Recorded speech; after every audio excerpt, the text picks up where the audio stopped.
spend your life working at something that you don't enjoy, it's a waste of the world. There's so many great things out there. You may not make as much money, you may have more hardship and have to work harder, but it isn't work if you're doing what you really like. I began sailing way back. I guess the first time I really remember sailing was in Dredge Harbor on the Delaware River, way up above Philadelphia. I thought I was some kind of an ancient mariner. Sailing, of course, embodies a whole lot of different phases of seamanship, far more than a motorboat.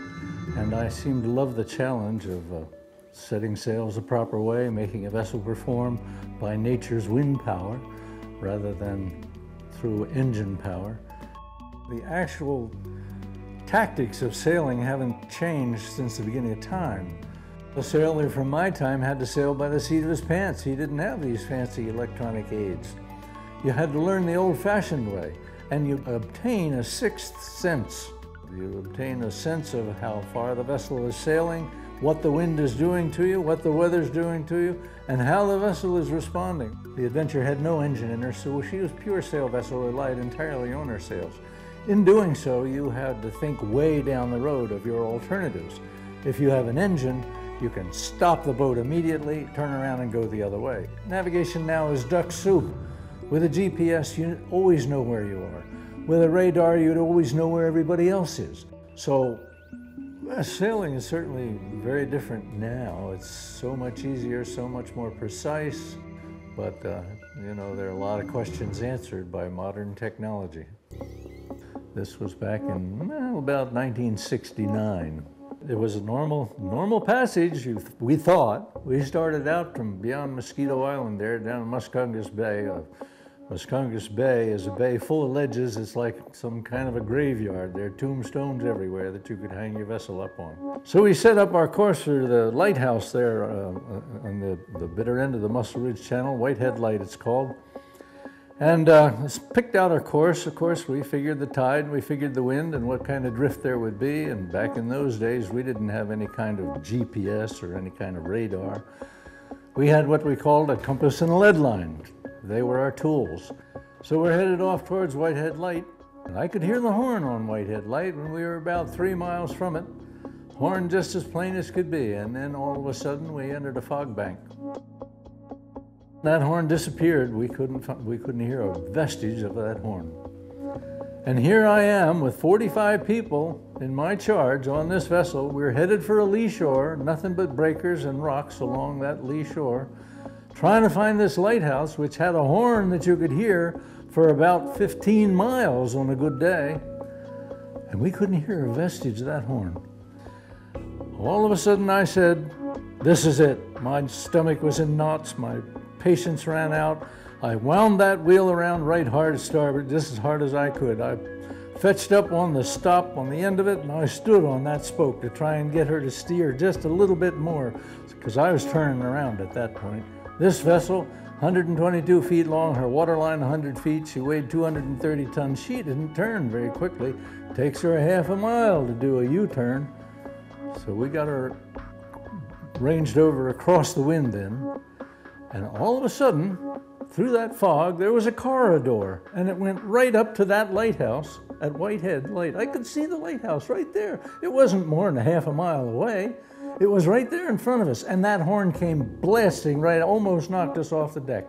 But had we continued on, probably half of them would drown. How long would I be in jail? Who knows? This is one of the chances that you take. Doing what your forefathers are doing in a vessel without an engine in it, nothing but answering nature's call. I can't think anything better. I came to Maine chasing the schooners. Went to work on these two old schooners, the Mattie and the Mercantile at that time. This was 1963. I didn't like it at first, but by and by I realized there was something in Maine that the rest of the country didn't have. There was an honesty, there was a tremendous sense of pioneer spirit in Maine back in that time, and I loved it. I was able to buy a vessel called the Stephen Tabor. Best thing I ever did in my whole life. Now, she was a vessel built in 1871, the oldest commercial sailing vessel in the United States. It was only 6 years after Lincoln was shot in the Ford Theater. If you come here and you live with the people and you work alongside them shoulder to shoulder, you spend the winter here and survive like they are, doing all kinds of things necessary to survive, whatever you have to do, why then they accept you. These two guys with long hair and ponytails and big glasses and an outfit certainly not State of Maine kind. They said, "Captain, we want to make a remake of the movie Captain's Courageous." I said, "What a great idea, boys." I said, "This is a terrific idea. I own the only Gloucester fishing schooner still sailing in the country." They said, "Yeah, we know that, Cap." I said, "In the Roseway, the schooner Roseway, right alongside her, she's a Gloucester fishing model as well. This whole movie is about Gloucester fish boats." They said, "We know that, Cap." I said, "In the Adventure, she's a clone of the Aretha Spinney, the exact same model of the Aretha Spinney that did the 1937 movie. That's why we want her, Cap." I said, "Boys, step into my office. We'll work out the details." The star of the movie was Carl Malden with his big red nose. Ricardo Montalban, he was the dory fisherman. And there were others, Fred Gwynn and Jeff Corey and so on. I was in the movie. I had a beard, and it was a scraggly old thing. We got out offshore, and of course the vessel's jumping up and down. They all were seasick. They were taking Dramamine. If they went down below, they'd get sicker. If they came up on deck, they'd get colder. And by and by, they settled down and became pretty good shipmates. The artists came, and they went to work on that vessel, and they turned it into an old fish boat and did a wonderful job of it. They had dories all over the decks. They had buoy kegs, and all this trawl and all this gear there, and it was wonderful. And I thought, geez, we're going to have a great movie. But when the director and producer arrived, it was hurry up here, hurry up there, get this done. Authenticity went right down the drain. We had a ghost aboard the Adventure. Captain Jeff Thomas was an all-time highline skipper out of Gloucester. Caught more fish and made more money for his owners than any man at that particular time. And he was shoveling ice, knocked off the rigging, shoveling it over the side, and the exertion of that created a heart attack. He fell dead on deck. Captain Jeff, when I had the vessel here in Maine, used to come and visit us. We were anchored in this little cove, and something, I was sound asleep, came and pinched my arm. I woke up, jumped out of bed. I'm always half awake. You never sleep when you're responsible for that kind of thing. I ran up on deck. I looked around, and my God, here were the ledges right behind me. The vessel had changed her position during the night.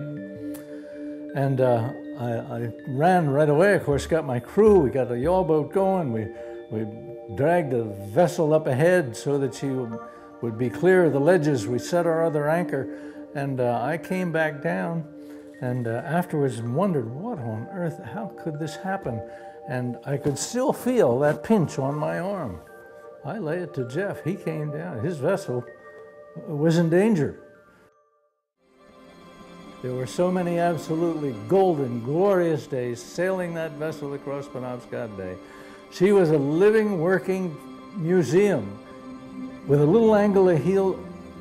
Just parting those seas and watching the water bubble out underneath her hull, I can't think anything better. You got to follow your own star in this world, do as best you can do, and do the thing that you love most.